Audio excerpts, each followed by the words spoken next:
YouTube. What is going on? So weird to say that, but I'm excited to start making some videos for YouTube, and we'll just kind of roll with it and see how it goes. Just gonna keep it basic, simple, try our best. So today's video is going to be how to stay and get back on track with your diet. First things first, hopefully you can see this board, but before we go over exactly the ins and outs of how to stay on track and get back on track with your diet, let's just talk about the most important thing, which is not trying to be perfect, okay? The goal is to try to be consistent. And once you realize that, it's gonna create a lot less stress, it's gonna create a lot less anxiety, and it's gonna just be a lot more enjoyable and sustainable on your diet than trying to think about, oh God, I have to do this, or I have to do that, or if I don't do this, I messed up. The goal is to be consistent. That's what we aim for. 80% consistent, at least try to aim for 90%. So what that would look like is if you have 30 days in a month, then 26 out of 27 of those days, you're on your diet. You're hitting your calories. You're hitting your protein. And exactly, we want to aim for that amount of consistency. And a good way to do this is if you have a calendar, you can mark either a check or an X on the calendar. A check for if you hit your calories and protein for that day. If you have any other goals you're aiming for, which is like steps or workouts, you can also add that in there. And then the days that you don't hit it, then you mark an X. And again, I don't want you to be perfect. I just want you to be consistent. And we're looking for that 80 to 90% consistency, because this is life. This is a lifelong journey. And we're not trying to get short-term fixes. We're trying to get long-term solutions that are sustainable. So I want you to enjoy yourself. I don't want you to, try to be perfect and neurotic about it. Now, there's nothing wrong with being strict, but we don't want to be perfect, okay? We want to allow for some flexibility in our diet and our lifestyle. Okay, so first things first, after saying that, if you can see this, is you can't mess up. You really can't. And I don't really care if you go 1 meal off track, 2 meals off track, if you go a whole week off track, if you missed a month of workouts, if you had a weekend of binging, if you went on vacation. So what? Who cares? Because the best thing you can do is just get right back on track. You're 1 meal away from getting right back on track. And it's important to realize that, because once you realize that you can't mess this up, then it's so relieving, because the only way that you can mess this up is if you quit, which I know you're not going to do, because you're always 1 meal away from getting back on track. I know it sounds super simple, because it is. This falls into the consistency and perfection thing. If you focus on being perfect, then once you think, oh shit, I fell off my diet, I fucked up, might as well quit, you go down this rabbit hole of, oh, I can't get back on track with my diet. I messed up now, so might as well keep messing up, and then you never get back on track and then lose all your progress, and then that's how the progress is lost from quitting. So you really can't mess up unless you quit, because we're looking for that consistency over perfection. And when you focus on being consistent, right when you either don't hit your calories for a day, your protein, you overeat, whatever it is, miss a workout, it's cool, because the next day, just get right back on track like nothing ever happened. And the more you do this over time, the more consistent you are over time, the more results you're gonna get, and you're gonna realize that you don't need to be perfect. It's what you do most of the time that matters, rather than what you do some of the time. I want you to remember that. Number 2, the best diet for fat loss. That's actually a trick point, because there is no best diet. You might hear things like keto, paleo, carnivore, vegan, whatever diets they have out now. The cool thing is there's no best diet. They all achieve the same thing, in that it's causing you to eat less food and creating a calorie deficit so that you lose weight. And these diets kind of trick you into doing that. And then when you actually eat that certain diet, you're losing all this weight. And in reality, it's just the diet putting you in a calorie deficit. It's really that simple. So there's nothing magical about it. it's the diet makes being in a calorie deficit a little easier. The best diet for you is the one that you can eat consistently. It's the one that includes majority whole foods. It includes the foods you like, your vegetables, protein, and it's whatever you can sustain long term is that you should do. So ask yourself, is this diet for me? Can I sustain this diet for the rest of my life? And if the answer is no, then you have to find a new diet. You have to pick the diet that's gonna work for you. So whether you like more fruits, more vegetables, protein, whatever it is, include more of those foods in there. Maybe they're the type of person that likes to have chocolate every single night, whether that's a piece of chocolate or whatever the case may be. Maybe you're the type of person that likes to go out on the weekends. So what you do is you set your calories lower during the week, and then you set your calories more on the weekend. Maybe you are a little bit more strict and you like to have more of a rigid plan, so that for weeks you set your calories to a certain amount. You're very strict with those calories, and then the 4th or 5th week you take a little diet break, and then you allow yourself to eat a little bit more calories. So whatever the case may be, you're gonna have to find what works best for you, and this can take a little bit of trial and error, but it's gonna be well worth it in the long run. Next is why you're actually going off track and how to stay on track. Okay, so again, going off track, it's gonna happen, it happens to everybody.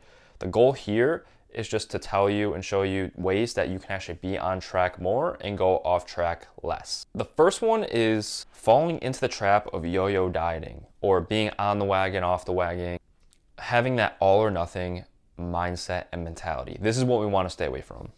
So basically being super restrictive and then binging because that restrictiveness wasn't sustainable, and then restrictive again and then binge. So what happens is when you eat super low calories, you're gonna get super hungry eventually. It's not gonna be sustainable, so that you binge. So the goal is to eat the most amount of calories that you can while still losing weight. So we want to eat the most amount of calories towards your maintenance that you can, so that you can still lose weight. So if your maintenance is 2,000 calories, we're gonna wanna eat as close to that 2,000 calories as we can while still making progress.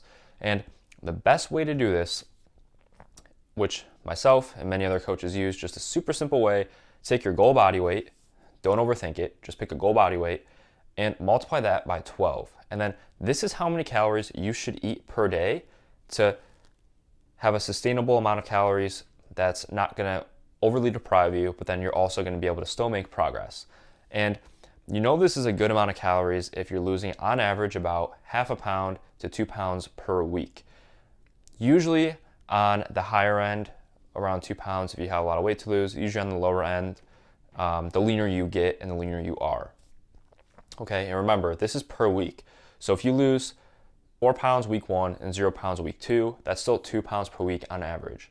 The next one, this one's a very important one, is not eating enough low calorie dense foods. So if you have a diet that's very high on highly processed foods, foods that are higher in fat, salt, that are very tasty, a lot easier to overeat, then it's not going to be very sustainable to eat super low calorie. We want foods that are healthy, high in fiber, high in nutrients, foods that are going to take a lot of room up in our bellies and then fill us up and trick our brains into thinking we're full, but that are also going to help us stay in a deficit. So these are your fruits, vegetables, your Greek yogurts, your oatmeal, your lean proteins, your starchy carbs, and also like your diet drinks. So we want to stay away from, as much as we can, the sugary drinks, the drinks that have empty calories, because they're not really doing much for you. They actually can make you a little bit more hungry, a little bit more thirsty. So it's going to cause you to possibly eat more. And then those are just calories that are super easy to get in and are just adding calories to your diet without much value. If you drink like 200 calorie sugary drinks per day, that's 500 calories. That could actually be like 1/3 of your total calories there, which only leaves you 1,000 calories for real food, which definitely isn't going to be sustainable. So focus on sticking to diet drinks. The next thing that we want to do to stay on track is to eat more protein, okay? Protein is going to help keep you full. It's low in calories. It's also very important so that you can maintain and build muscle, which is going to help you stay lean, and it's going to also help you be more defined and a lot more toned. So usually a range from 0.8 to 1 gram per pound of your goal body weight. You can even go as low as 0.6 grams per pound of your goal body weight. if you're having trouble hitting that 0.8 to 1 gram threshold. But the goal is just to focus on eating more protein. Think of having a source of protein at each meal, okay? So source of protein at each meal, one thing of protein on your plate. So if you eat 3 meals a day, take your total protein goal for the day and divide that by 3. Same thing, so if you have 3 meals and 2 snacks, just divide it by 5. And then that's how many grams of protein you should be eating per time you eat. Just a super simple way to get your protein in and learn how to eat a little bit more protein rather than trying to fit it all in one meal, which is going to be super hard to do because it's very filling. And to be honest with you, it's just, you're not going to feel too well afterwards. So splitting it up like that throughout the day is going to help out a lot. Next is to have a plan. If you go without a plan, then you're kind of setting yourself up for failure, because if you go off of your emotions, if you go off of how you're feeling for that day, then you're likely going to make a poor decision, especially if you're hungry, because when you're hungry and you see delicious food, you're going to want that delicious food. Your brain's going to be like, damn, that looks good. I want that. I would be the same way. Happens with most of us. And going in with a plan is super smart to basically hold you accountable and also act logically. Okay, so whether that's on vacation, business trip, going to a party, whatever the case may be, have a plan. Look at menus before you go out to restaurants. Think of things that you can eat. Think of things that you can manipulate. Look at places to eat at if you're going on a trip that's relatively short. If you're going on vacation, just enjoy yourself. Don't even worry about it. If you're going to a party, set rules with yourself, okay? So allow yourself to have a food, but only allow yourself to have X amount of food. So have a rule. So instead of eating, oh, I want all the pizza, say, oh, I can only have one piece of pizza. Or instead of eating all the cake, say, I'm allowed to have cake, but I can only have one piece of cake. Or instead of eating millions of plates of food, say, hey, I can eat this, but this plate has to have a source of protein on it, and I can only have one plate of food. This way, you're not going off impulse, you're actually going off of what you have planned. The last thing to help you stay on track, piggybacking off the last idea of going in with a plan, is weighing and tracking your food. You might hear some people like intuitive eating, blah, blah, blah, weighing your food's neurotic, blah, blah. I see where they're coming from, but in my opinion, you should be weighing and tracking your food at the beginning, at least. Okay, so it's not a tool to make you suffer and have to track all this stuff and make you stressed. It's a tool there to, one, make sure you're being accurate so that you can make progress, okay? And also it's a tool to help teach you. It's to help teach you exactly how big a portion is, okay, of certain foods. It's a tool to help educate you on the different macros, like what protein, carbs, and fats look like, how big a portion is, or how big 2 portions is. So it's there to help you learn exactly what macros are in foods and exactly how big portion sizes are. Okay, so make sure you're tracking and weighing your food at least at the beginning. For at least 30 days, I want you to try it, because it's going to help you get to that intuitive eating goal in the future so that you don't have to track again. And also, another quick point, the leaner you get and the more weight you want to lose, the more strict you have to be, okay? So if you're relatively lean, then you're likely going to have to start tracking at some point to get even leaner. Let's get into the last point of how to rebound. So what do you do when you do go off track? Okay, well, I'll tell you what not to do at first. Don't overcompensate by fasting and starving yourself. Do not go into the gym and do fasted cardio for hours. And do not say fuck it and quit, okay? Just like we talked before, those are the worst things you can do. The best thing you can do is literally get right back on track. You're one healthy meal away from getting back on track. You're one healthy snack away from getting back on track. You're one walk away from getting back on track. You're one strength training workout from getting back on track. Whatever it is, just get back on track and don't dwell on it. It's in the past. Learn from it and move on. That's the best thing you can do.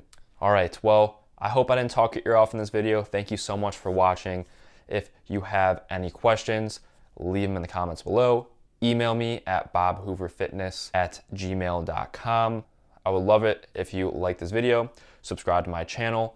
I'm gonna try making more of these. Also, I have a 3:30 workout that you can do from anywhere with any type of equipment to build muscle, lose fat, get more defined, more confident. Link that's going to be in the description. And again, thank you so much.